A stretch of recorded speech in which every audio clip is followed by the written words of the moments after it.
हम्म। Hello everyone, कैसे हैं आप सभी लोग। स्वागत है आप सभी का भरपूर इस नए विषय की सीरीज में। एनसीईआरटी अनिवार्य तो है लेकिन पर्याप्त नहीं। एनसीईआरटी अनिवार्य इसलिए क्योंकि इससे क्वेश्चन आते हैं, देन पर्याप्त इसलिए नहीं क्योंकि सिर्फ इसी से क्वेश्चन आते हैं, ऐसा नहीं है। अदर रिसोर्स भी हमारे कॉम्पिटेटिव एग्जाम में एनसीईआरटी यानी कि जियोग्राफी के क्वेश्चन आते हैं। तो आइए बिना कुछ देरी किए हम अपने टॉपिक की शुरुआत करते हैं। पिछली कक्षा में हमने देखा था कि भारत की स्थलाकृतियां कैसी होती है, यानी कि पृथ्वी की स्थलाकृतियां कैसी होती है।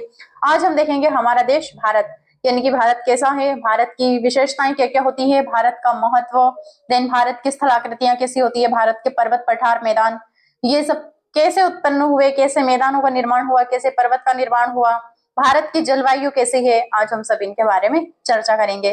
तो आइए बिना कुछ देरी किए हम अपने टॉपिक की शुरुआत करते हैं। तो क्लास 6 की एनसीईआरटी का चैप्टर नंबर 7, अध्याय 7, जिसका नाम है हमारा देश भारत। तो हम इसका इंट्रोडक्शन देखते हैं कि भारत कैसा दिखता है।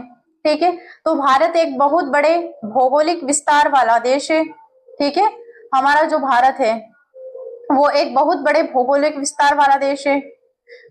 भौगोलिक विस्तार वाला देश, भड़कीला कलर आ गया, विस्तार वाला देश है। ठीक है, उत्तर में हिमालय के ऊंचे शिखरों से घिरा है। हमारा जो भारत है उत्तर दिशा में हिमालय के ऊंचे शिखरों से घिरा हुआ है, पश्चिम में अरब सागर से घिरा है, पूर्व में बंगाल की खाड़ी से घिरा है तथा दक्षिण में हिंद महासागर से घिरा है।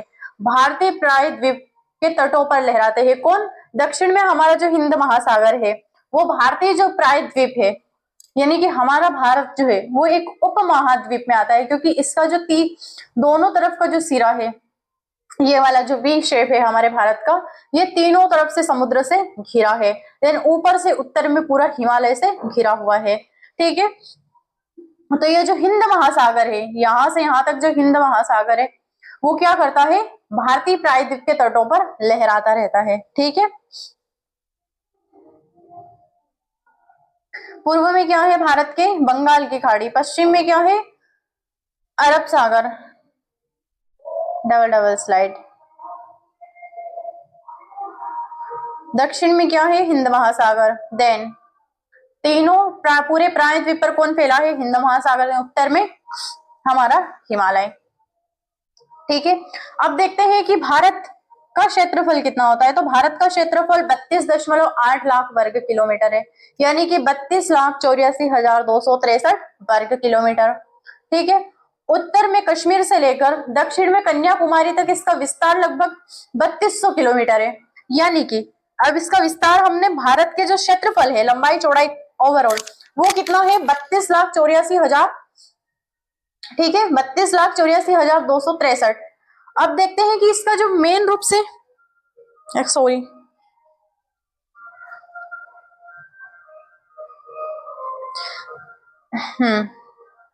आएगा समझ में। इसका जो लगभग पूरा जो क्षेत्रफल है हमारे भारत का वो कितना है, 32,84,263 वर्ग किलोमीटर। ठीक है, देन आज इस माइक को क्या हो गया है। और इसकी जो लंबाई है, ये उत्तर में जम्मू कश्मीर, दक्षिण में कन्याकुमारी। ठीक है, तो कश्मीर से लेकर कन्याकुमारी तक इसका जो विस्तार है, हमारे भारत की जो लंबाई है वो कितनी है, 3200 किलोमीटर। तथा पूर्व में अरुणाचल प्रदेश से लेकर पश्चिम में गुजरात, गुजरात का जो कच्छ है, कच्छ तक इसका जो विस्तार है वो है 2900 किलोमीटर। ऊंचे ऊंचे पर्वत, भारतीय मरुस्थल, उत्तरी मैदान, असमान पठारी सतह, तटीय भाग एवं द्वीप समूह स्थल रूपों की विविधता को दर्शाते हैं। हमारे भारत की स्थल रूपों की विविधता होती है क्या, उत्तर में हिमालय पर्वत, ऊंचे ऊंचे पर्वत चोटियां है, भारतीय मरुस्थल है, नदियां है, मैदान है और असमान पठारी भाग है तथा तटीय भाग भी है, द्वीप समूह भी है। हमारे भारत में इतनी विशेषताएं हैं और ये सभी जो विविधताएं हैं, द्वीप समूह स्थल रूपों की विविधता को दर्शाता है। ठीक है, ये जो भिन्न प्रकार के स्थल रूप है ये हमारे भारत की विविधता को दर्शाते हैं। ये रहा हमारा भारत।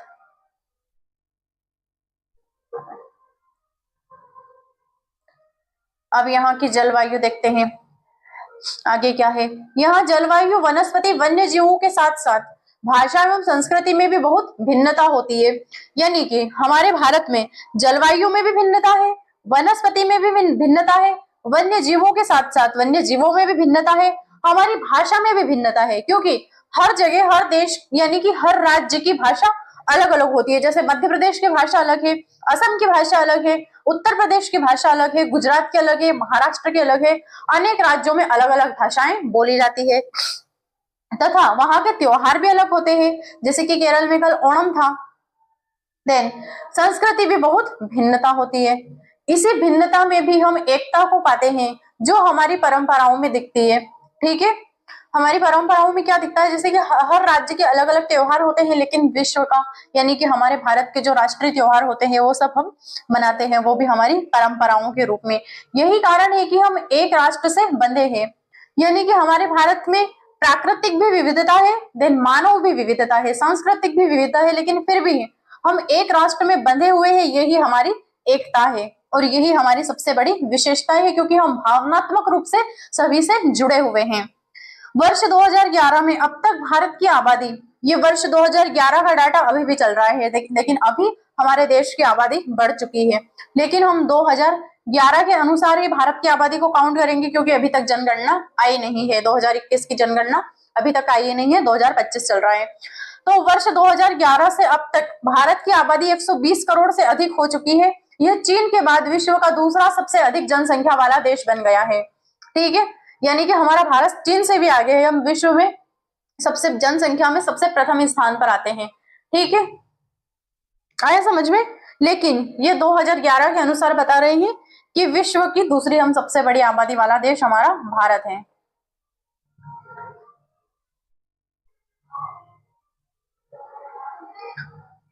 अब स्थिति देख लेते हैं भारत की हम, कि भारत की स्थिति क्या होती है। ठीक है, स्थिति देख लेते हैं भारत की लोकेशन कहां पर होती है। तो भारत उत्तरी गोलार्ध में स्थित है। कर्क रेखा 23.5 डिग्री उत्तरी अक्षांश देश के लगभग मध्य से होकर गुजरती है। कर्क रेखा जो है वो देश के लगभग मध्य से होकर गुजरती है, यानी कि भारत को दो भागों में डिवाइड कर देती है। दक्षिण से उत्तर की ओर भारत की मुख्य भूमि का जो विस्तार है वो 8 डिग्री 4 मिनट उत्तरी अक्षांश से 37 डिग्री 6 मिनट उत्तरी अक्षांशों के बीच में है। ठीक है, यानी कि उत्तर से दक्षिण की ओर इसका जो विस्तार है भारत का, हम दक्षिण से उत्तर की ओर लेते हैं नीचे से, ये रहा 8 डिग्री 4 मिनट एक अक्षांश है उत्तरी अक्षांश, और यहां पर कहीं मिलता है हमारा 37 डिग्री 6 मिनट उत्तरी अक्षांश। ठीक है, इनके मध्य हमारा भारत मिलता है। फिर पश्चिम से लेकर पूरब तक यहां पर कहीं 68 डिग्री 7 मिनट पूर्वी देशांतर एक खड़ी लाइन आती है। देन यहां पर दोस्तों, यहां पर 37 डिग्री 97 डिग्री यानी कि 97 डिग्री 25 मिनट पूर्वी देशांतर के बीच होता है। हमारा भारत कुछ इस प्रकार होता है। यहाँ पर 8 डिग्री 4 मिनट उत्तरी अक्षांश से स्टार्ट होता है हमारा भारत, तो कहां पर खत्म होता है, 37 डिग्री, हमारा जो भारत है 37 डिग्री 6 मिनट उत्तरी अक्षांश पर खत्म होता है। ठीक है, ये हो गई इसकी लंबाई वर्टिकल। अब देखते हैं हॉरिजॉन्टल क्या है। तो हॉरिजॉन्टल होता है 66 यानी कि 68.7 यानी कि 68 डिग्री 7 मिनट पूर्वी देशांतर तथा 97 डिग्री 25 मिनट पूर्वी देशांतर के बीच में हमारा भारत मिलता है। ठीक है, ये रहा हमारा भारत। क्या दर्शा रहा है, ये यहाँ पर कहीं 8 डिग्री 4 मिनट उत्तरी अक्षांश स्थित है, यहाँ पर 37 डिग्री 6 मिनट उत्तरी अक्षांश है। फिर ये गुजरात का कच्छ वाला क्षेत्र है, यहाँ पर होता है 68 डिग्री 7 मिनट, है ना, 68 डिग्री 7 मिनट पूर्वी देशांतर। देन यहाँ पर अरुणाचल प्रदेश में 97 डिग्री 25 मिनट पूर्वी देशांतर। ये है हमारे भारत की लोकेशन। ये रही, और अच्छे से समझ में आएगा, ये रही 8 डिग्री 4 मिनट, ये यहाँ पर, क्योंकि हमारे भारत में कन्याकुमारी, लेकिन यहाँ पर जो द्वीप है हमारे अंडमान निकोबार के द्वीप, यहाँ तक हमारे भारत का विस्तार है। तो 8 डिग्री 4 मिनट से स्टार्ट होता है हमारा भारत यहाँ से। तो कहां तक जाता है? 37 डिग्री, यहां तक दोस्तों, यहां तक 37 डिग्री 7 मिनट तक। फिर यहां से 68 डिग्री 7 मिनट से स्टार्ट होता है तो 97 डिग्री 25 मिनट पे खत्म होता है। और ये रही हमारी डॉट डॉट वाली जो लाइन दिखाई दे रही है, वो है हमारी कर्क रेखा 23.5 डिग्री पर स्थित है। ठीक है,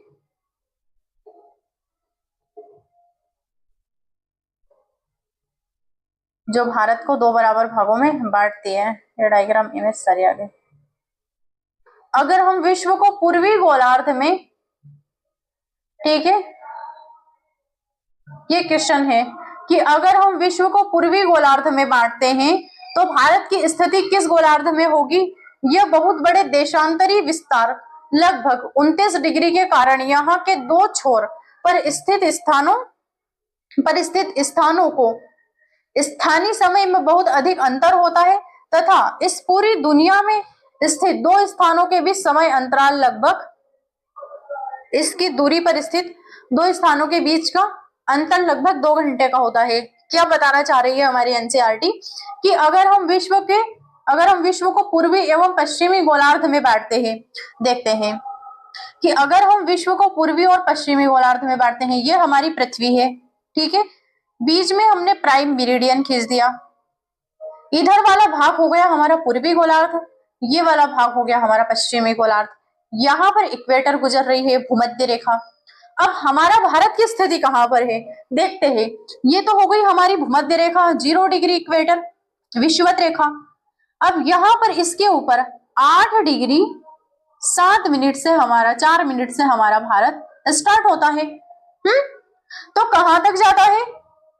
37 डिग्री 8 डिग्री 4 मिनट उत्तरी अक्षांश से स्टार्ट होता है तो 37 डिग्री यहाँ पर दोस्तों लगभग 37 डिग्री 6 मिनट पर खत्म हो जाता है।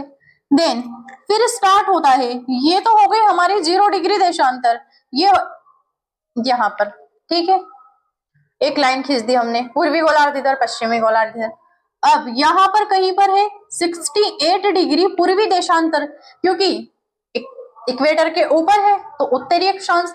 देन ये जो हमारी जीएमटी है, मतलब प्राइम मेरिडियन है, ग्रीनविच है, ग्रीनविच मीन टाइम है हमारा जीएमटी, इससे स्ट्रेट है, पूर्व के इस साइड है, पूर्व दिशा में है, तो पूर्वी देशांतर रहेगा यहाँ पर, ये रहा, तो 68 डिग्री 7 मिनट, ठीक है, यहाँ पर कहीं गुजरा हमारा पूर्वी देशांतर। तो कहां तक दोस्तों? 97 डिग्री 25 मिनट तक। तो इतना जो चौकोर वाला भाग है, ये हो गया हमारा देशांत, यानी कि हमारे भारत की स्थिति। तो अब उत्तरी गोलार्ध में है और उत्तरी अक्षांश पर है, पूर्वी गोलार्ध में है। तो हमारी विश्व की दृष्टि से हमारे भारत की जो लोकेशन है वो किस दिशा में है? उत्तर पूर्वी दिशा में, ठीक है। हमारा जो भारत है वो कहां पर होता है? उत्तर पूर्वी गोलार्ध में मिलता है, ठीक है।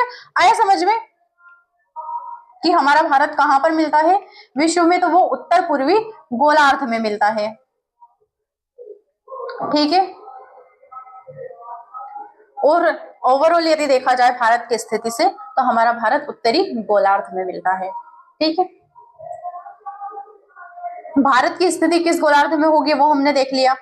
बहुत बड़े देशांतरी विस्तार, यानी कि हमारे जो भारत का जो विस्तार है वो लगभग 29 डिग्री के कारण, है ना, 68.6 डिग्री, हमने इसको 68 डिग्री मान लेते हैं, अभी दिखा देते हैं, कॉन्सेप्ट क्लियर कर लेते हैं। यहाँ तो हो गया 68 डिग्री, इधर हो गया 97 डिग्री। अब बड़ा कौन है? 97 है, 97 में से 68 माइनस करेंगे, 17 में से 8 देना, लगभग 29 डिग्री इसका विस्तार है, ठीक है। आया समझ में? अब एक देशांतर पर कितना डिग्री घूमती है हमारी पृथ्वी? 15 डिग्री, ठीक है। एक देशांतर पर घूमने के लिए, यानी कि 1 डिग्री से, ये रहा एक देशांतर पर 1 डिग्री, दूसरे देशांतर पर 2 डिग्री, इन दोनों के बीच का अगर पृथ्वी क्रॉस करेगी तो कितना समय लगेगा? 4 मिनट, ठीक है। तो लगभग ये 29 डिग्री का अंतर हो गया हमारे भारत का। तो पूर्वी गोलार्ध से हमारे भारत के पूर्व दिशा से लेकर पश्चिम दिशा में आने में हमारे भारत की ही बात कर रही हूँ, पृथ्वी को कितना समय लगेगा? 2 घंटे का। तो एनसीईआरटी ने यही कॉन्सेप्ट समझाया है यहाँ पर कि बहुत बड़े देशांतरी विस्तार है ये। इस विस्तार के कारण यहाँ के दो जो किनारे होते हैं, पूर्व से लेकर पश्चिम के स्थित जो स्थान होते हैं, इन स्थानों का जो समय अंतराल होता है वो लगभग 2 घंटे का हो जाता है। जैसे कि अरुणाचल प्रदेश में सुबह के 6 बजे सूर्योदय होता है, तो गुजरात में वही सूर्योदय सुबह के 8 बजे होगा। ठीक है, इसका देशांतरी विस्तार अत्यधिक चौड़ा है, इसलिए यहाँ पर समय अंतराल 2 घंटे का होता है।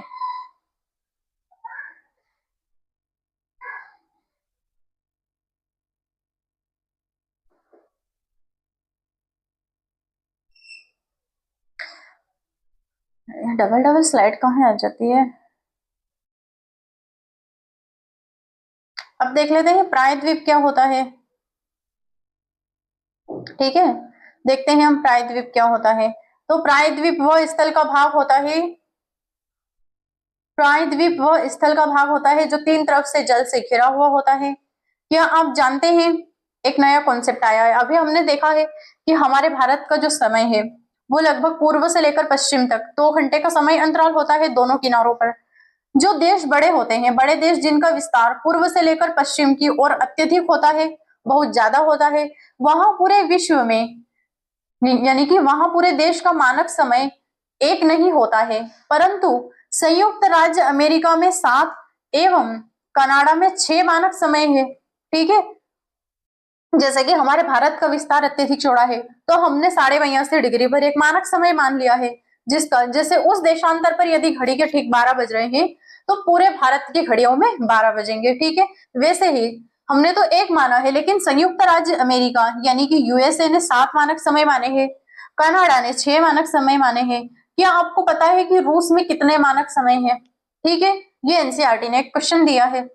जो देश बड़े होते हैं, जिनका विस्तार पूर्व से पश्चिम और की ओर अधिक होता है, वहां पूरे देश का मानक समय एक नहीं होता है, परंतु संयुक्त राज्य अमेरिका में 7, कनाडा में 6। क्या आपको पता है रूस में कितने मानक समय है? ये क्वेश्चन आप कल बताना मुझे कमेंट बॉक्स में। अब देखते हैं हम भारत के पड़ोसी देश। ये तो हो गई हमारे भारत की भौगोलिक स्थिति की, भारत की लोकेशन कैसी है। अब देखते हैं भारत के पड़ोसी देश। तो 7 देशों की स्थलीय सीमाएं, ठीक है, हमारे भारत में 7 देशों की स्थलीय सीमाओं से जुड़ी है। भारत के जो पड़ोसी देश है, 7 देशों की स्थलीय सीमाएं भारत की सीमाओं से जुड़ी हुई है। ठीक है, दक्षिण में समुद्र में स्थित 2 द्वीप है, यह हमारी जलीय सीमा बनाते हैं। दक्षिण में समुद्र में स्थित 2 द्वीप है, श्रीलंका तथा मालदीव हमारे पड़ोसी देश है। पाक जल संधि, यानी कि पाक जल संधि जो है वो भारत को श्रीलंका से अलग करती है। उत्तर में तो हमारे 7 देशों की स्थलीय सीमा भारत से जुड़ी हुई है। दक्षिण में क्या है? समुद्र है, पानी है, लेकिन पानी में भी 2 देशों से हमारे भारत के 2 पड़ोसी द्वीपीय देश है। कौन? पहला तो है श्रीलंका, देन दूसरा है मालदीव। मालदीव अत्यधिक दूर है हमारे भारत से, लेकिन फिर भी पड़ोसी देश है, क्योंकि हमारे भारत का जो नोटिकल माइल है वो 12 नोटिकल माइल है, इसीलिए मालदीव भी हमारे पड़ोसी देश में आता है। ठीक है, पाक जल संधि भारत को श्रीलंका से अलग करती है। यहाँ पर कहीं पर हमारा भारत का दक्षिणी सिरा है, यहाँ पर श्रीलंका है, बीच में इधर बंगाल की खाड़ी है, यहाँ पर मन्नार की खाड़ी है, इधर क्या है? हिंद महासागर। इनके बीच में यहाँ पर एक मन्नार की खाड़ी आती है। एक जलीय संक्रा मार्ग है, ठीक है, जो 2 बड़े जलाशयों को जोड़ता है, किसको? बंगाल की खाड़ी से हिंद महासागर को जोड़ने वाला एक छोटा सा संक्रा मार्ग। ये क्या करता है? ये श्रीलंका और भारत को अलग करने का कार्य करता है और 2 बड़े जलाशयों को जोड़ने का कार्य करता है। अब देख लेते हैं राजनीतिक और प्रशासनिक। पहले हम इसके पड़ोसी देश देख लेते हैं भारत के मैप में। ये रहे हमारे भारत के पड़ोसी देश, 7 देश है। पश्चिम में पाकिस्तान, अफगानिस्तान, चीन, नेपाल, भूटान, म्यांमार एंड बांग्लादेश। 1 2 3 4 5 6 और 7 आए समझ में। उत्तर पूर्व में चीन है, नेपाल है, भूटान है। ठीक है, पूर्व में म्यांमार है और बांग्लादेश है, पश्चिम में पाकिस्तान है और अफगानिस्तान है। अफगानिस्तान किससे मिलता है? हमारे लद्दाख से। एक सेकंड, मुझे थोड़ा समय दीजिए। चलो करने दो, बिजली ने परेशान किया है जैसे। पर मैं पानी पी लेती हूँ थोड़ा, फिर हम देखते हैं कि हमारे भारत का राजनीतिक एवं प्रशासनिक विभाजन।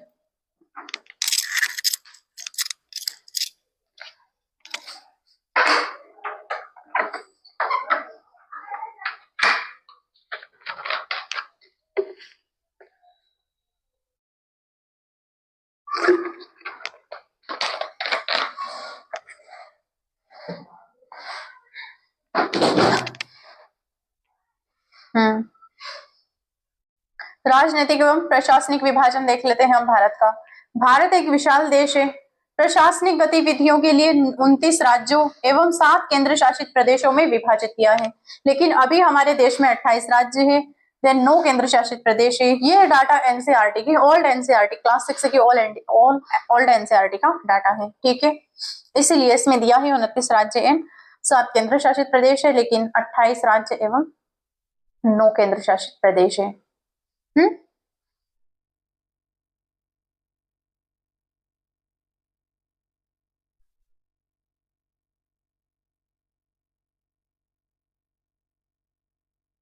2 जून 2014 2 जून 2014 को तेलंगाना भारत का 29वां राज्य बना। पहले यह आंध्र प्रदेश का एक भाग था, यानी कि तेलंगाना आंध्र प्रदेश का पहले एक भाग था, लेकिन 2 जून 2014 को तेलंगाना भारत का 29वां राज्य बना। दिल्ली भारत की राजधानी है। राज्यों का निर्माण मुख्य रूप से भाषाओं के आधार पर हुआ है, यानी कि राज्यों का गठन भी किसके आधार हुआ है? भाषाओं के आधार पर। क्षेत्रफल की दृष्टि से सबसे बड़ा राज्य राजस्थान तथा सबसे छोटा राज्य गोवा है। राज्यों को जिलों में बांटा गया है, ठीक है। हमारे जो राज्य है इनको जिलों में बांटा गया है। क्षेत्रफल की दृष्टि से सबसे बड़ा राज्य कौन सा है? हमारा राजस्थान। देन सबसे छोटा राज्य गोवा। इसका भौतिक विभाजन देखते हैं हम भारत का।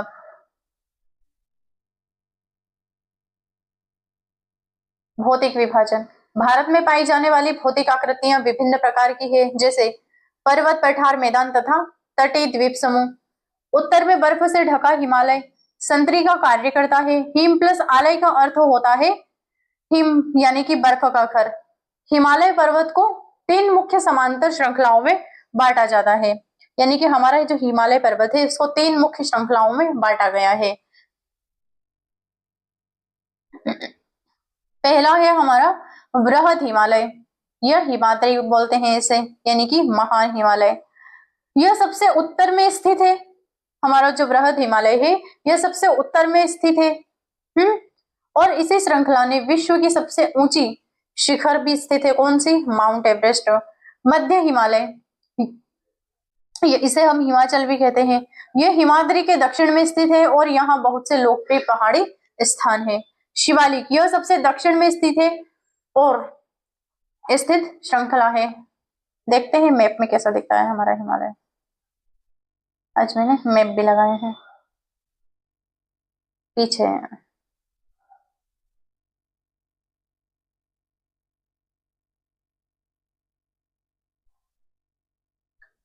ये हमारे भारत का लगभग विस्तार होता गया है, ऊपर की ओर भारत घिसता गया है। ये देखिए,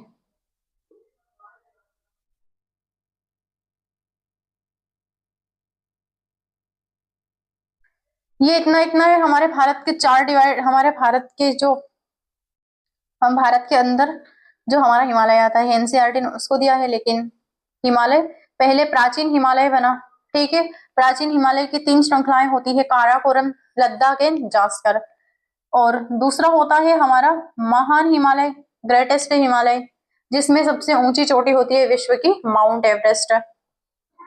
दूसरा आता है हमारा मध्य हिमालय, जिसे हम मिडिल हिमालय बोलते हैं, लेसर हिमालय बोलते हैं।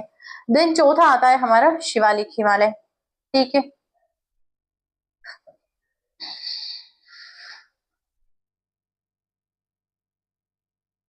ये रहा।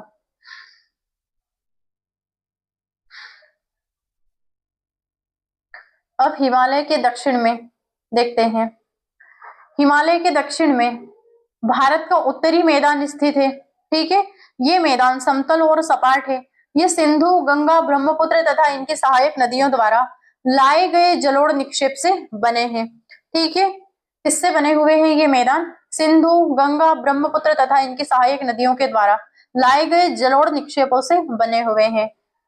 नदियों के ये मैदान कृषि के लिए उपजाऊ भूमि प्रदान करते हैं। नदियों के जो ये मैदान होते हैं, जो जलोढ़ लेकर आती है नदियां और ये मैदान का निर्माण करती है, यही मैदान कृषि के लिए बहुत उपजाऊ भूमि प्रदान करते हैं। यही कारण है कि इन मैदानों में जनसंख्या की मात्रा अधिक होती है, क्योंकि यहाँ पर कृषि की प्रधानता है। भारत के पश्चिमी भाग में भारतीय महामरुस्थल स्थित है। ठीक है, हमारे भारत के पश्चिमी भाग में भारतीय महामरुस्थल स्थित है। यह शुष्क, गर्म तथा रेतीला स्थल है। यहाँ वनस्पति की मात्रा बहुत कम मिलती है। ठीक है, भारत के पश्चिमी भाग में भारतीय महामरुस्थल स्थित है। यह शुष्क, गर्म तथा रेतीला स्थल है। यहाँ वनस्पति की मात्रा बहुत कम मिलती है।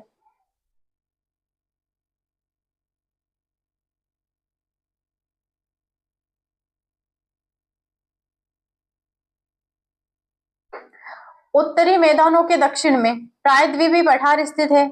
इसका आकार त्रिभुजाकार है और इसकी सतह काफी ऊंची नीची है। ठीक है, इसी क्षेत्र में बहुत सी पहाड़ी श्रृंखलाएं तथा घाटियां स्थित है।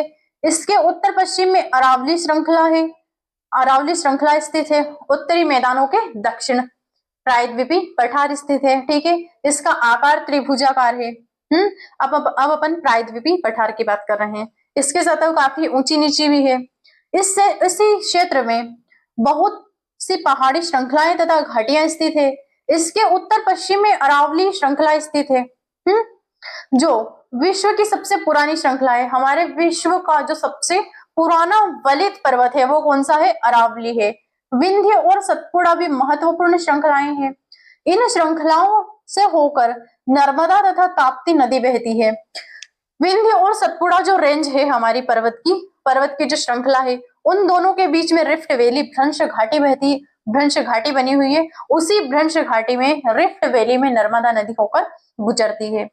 ये पश्चिम की ओर बहने वाली नदियां हैं जो अरब सागर में गिरती है। यानी कि विंध्य और सतपुड़ा के बीच में जो नदियां निकलती है, हमारी एक ताप्ती नदी निकलती है, देन नर्मदा नदी निकलती है। ये दोनों नदियां पूर्व से होकर पश्चिम की ओर बहती है और अरब सागर में अपना मुहाना बनाती है, यानी कि एस्चुरी बनाती है। ज्वार नदमुख बनाती है, जिसे ज्वार नदमुख बोलते हैं।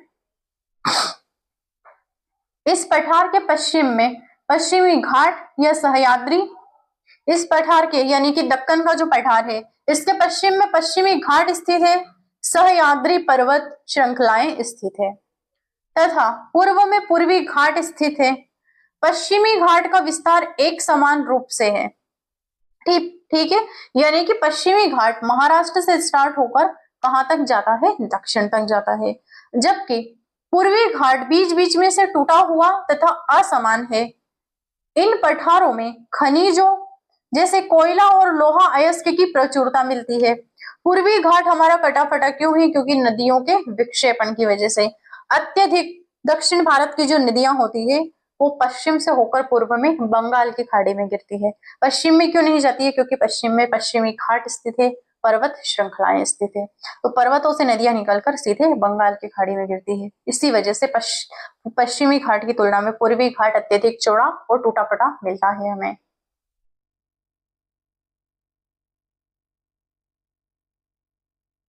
अब आगे देखते हैं क्या है।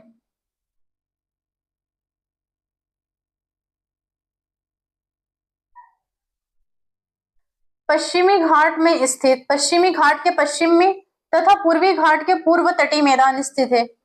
पश्चिमी घाट के पश्चिम में तथा पूर्वी घाट के पूर्व में तटीय मैदान स्थित है।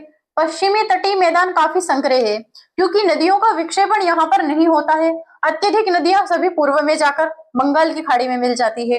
जलोढ़ निक्षेप ये नदियों के द्वारा लाई गई बहुत महीन मिट्टी होती है, जिसे नदी बेसिन में जमा कर लिया जाता है। ठीक है, जलोढ़ निक्षेप क्या होता है? ये नदियों के द्वारा लाई गई बहुत महीन मिट्टी होती है, जिसे नदी बेसिन में जमा कर दिया जाता है। सहायक नदी क्या होती है? एक नदी या सरिता जो कि मुख्य नदी में किसी भी तरफ से आकर मिल जाती है तथा अपने जल को मुख्य नदी में विसर्जित कर देती है। जैसे कि यहां से गंगा आ रही है पीछे से, ठीक है। अब इधर से कोई नदी आकर यमुना निकल रही है, वो गंगा में मिल गई है। कावेरी सॉरी चंबल आ रही है, वो सीधे यमुना में मिल गई है। शिप्रा है, वो चंबल में मिल गई है। ऐसे हमारी नदियों का जाल बना हुआ है, एक नदी एक दूसरे से मिल गई है।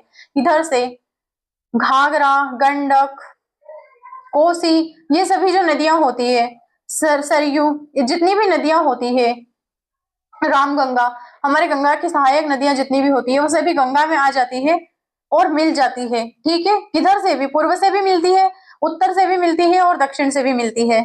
तो ये हमारे सहायक नदियां होती है कि एक मुख्य नदी में अनेक नदियां आकर मिल जाती है तथा अपने जल को मुख्य नदी में विसर्जित कर देती है। अब देखते हैं और क्या दिया है एनसीईआरटी ने भारत की विशेषताओं में। मेरी तबीयत भी खराब है। क्या आप जानते हैं गंगा और ब्रह्मपुत्र नदियां विश्व के सबसे बड़े डेल्टा का निर्माण करती है, जिसे सुंदरबन डेल्टा कहा जाता है, ठीक है। इस डेल्टा का आकार त्रिभुजाकार होता है। डेल्टा स्थल का वह भाग होता है जो नदी के मुहाने पर बनता है, ठीक है। डेल्टा कहां पर बनता है कि जहां पर नदी का अंत हुआ है, अब वो समुद्र में मिलने वाली है, उसके समुद्र के किनारे वो अपना डेल्टा का निक्षेपण करती है। जहां नदियां समुद्र में प्रवेश करती है उस जगह को नदी का मुहाना कहते हैं, ठीक है। जहां पर समुद्र का किनारा होता है और हाँ, उस जगह पर हमारी नदी समुद्र में मिलने वाली होती है, उस जगह को हम डेल्टा कहते हैं या नदी का मुहाना कहते हैं। उस मुहाने पर नदी अपना सारा निक्षेपण कर देती है। अब देखते हैं आगे क्या दिया है।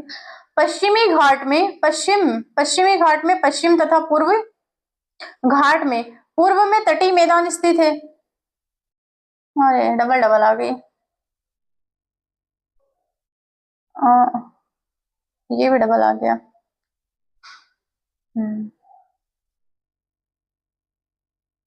अब ये देखते हैं।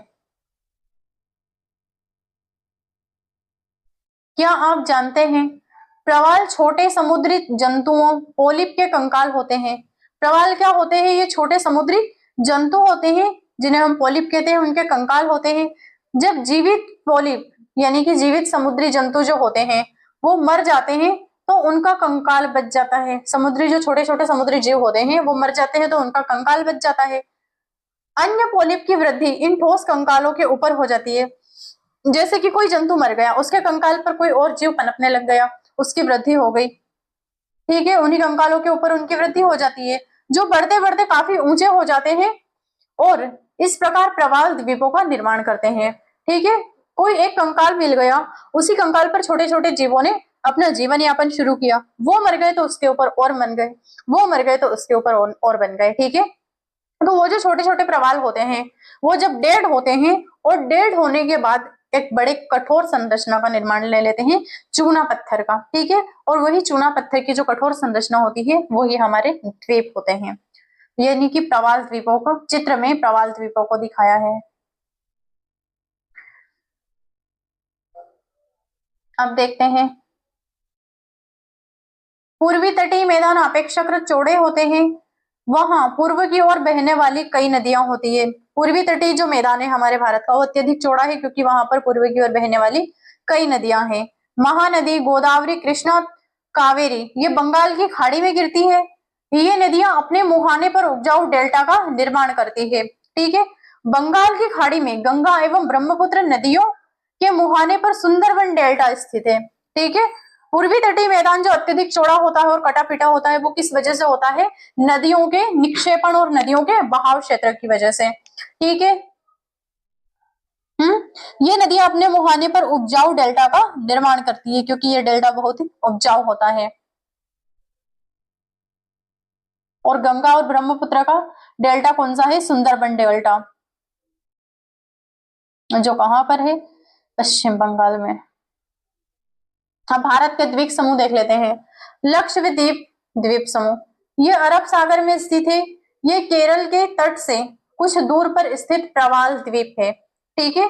प्रवाल द्वीप क्या होता है, अभी एक स्लाइड पहले देखा था कि अन्य छोटे छोटे समुद्र के जीव जो मर जाते हैं उनके कंकाल पर कोई और जीव पनपने लगते हैं, फिर वो मर जाते हैं और उन्हीं जीवों का कंकाल छोटे छोटे कठोर संरचना ले लेता है और वही कठोर संरचना द्वीपों का निर्माण करती है। ये अरब सागर में स्थित है। ये केरल के तट से कुछ दूर स्थित प्रवाल द्वीप अंडमान निकोबार द्वीप समूह ये भारत से दक्षिण पूर्व दिशा में बंगाल की खाड़ी में स्थित है। हमारा जो लक्षद्वीप होता है वो अरब सागर में स्थित है, केरल के तट से कुछ दूरी पर। अंडमान निकोबार द्वीप समूह जो है दोस्तों वो कहां पर है, भारत के दक्षिण पूर्व दिशा में बंगाल की खाड़ी में स्थित है। एक और देख लेते हैं। क्या आप जानते हैं कि कौन सा द्वीप समूह वर्ष 2014 में यानी वर्ष 2004 में सुनामी से प्रभावित हुआ था? समाचार पत्रों तथा अन्य लोगों से बातचीत के जरिए जानकारी प्राप्त कीजिए कि जब सुनामी भारतीय तट से टकराई थी तो किस प्रकार लोगों ने अलग अलग तरीकों से इस चुनौती का सामना किया था। देखो एक बढ़िया केस स्टडी यहाँ से मिलती है। क्लास 6 की एनसीईआरटी ने भी बहुत अच्छा कंटेंट दिया है चैप्टर 7 में कि ये एक केस स्टडी बनती है यहाँ से कि क्या आप जानते हैं कि कौन सा द्वीप समूह 2004 में सुनामी से प्रभावित हुआ। समाचार पत्रों तथा अन्य लोगों से बातचीत करके जानकारी लीजिए कि जब सुनामी भारतीय तट पर टकराई थी तो किस प्रकार लोगों ने अलग अलग तरीकों से चुनौती का सामना किया और अपनी जान बचाने का प्रयास किया। ठीक है, सुनामी एक विशाल समुद्र तरंग होती है। सुनामी एक विशाल सागरी तरंग है जो समुद्र तल पर भूकंप के कारण उत्पन्न होती है। ठीक है, तो यहीं पर हमारा चैप्टर 7 खत्म होता है। आज के लिए इतना ही। क्लास को देखते रहिएगा, पढ़ते रहिएगा। बाय, गुड डे, धन्यवाद। देन चैनल को सब्सक्राइब, लाइक और शेयर करते रहिएगा। इन कमेंट में बताना कि क्लास कैसी लगी है। ठीक है।